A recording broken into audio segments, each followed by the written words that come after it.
Est-ce qu'on peut rester dans une relation par peur de la solitude? C'est en tout cas ce que révèle l'enquête Gen Irréel derrière le filtre, réalisée par Belty. 31% des jeunes entre 18 et 30 ans interrogés déclarent rester dans une relation qui ne leur convient plus parce qu'ils ou elles ont peur d'être seuls. Un chiffre qui montre que malgré des discours de plus en plus nombreux autour de l'indépendance affective et de la liberté de choisir ses relations, la peur de la solitude continue de peser lourd dans nos décisions amoureuses. Et cette peur peut s'expliquer de plusieurs façons. À l'heure où tout le monde est connecté en permanence, une séparation ne consiste plus seulement à mettre fin à une relation. Quand on est en couple, les liens sont souvent continus. Messages, appels, réseaux sociaux. L'autre est toujours présent, même à distance. Rompre, c'est alors perdre cette présence quotidienne, ce repère installé dans nos habitudes. Ce vide peut être déstabilisant et parfois même donner l'impression d'un véritable manque. On peut même considérer que chimiquement, pour nos cerveaux, une rupture agit comme un sevrage de drogue.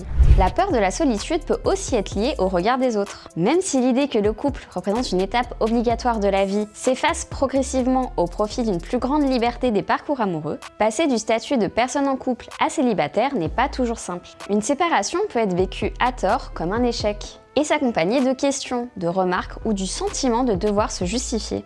Autant d'éléments qui peuvent rendre la rupture encore plus difficile à traverser.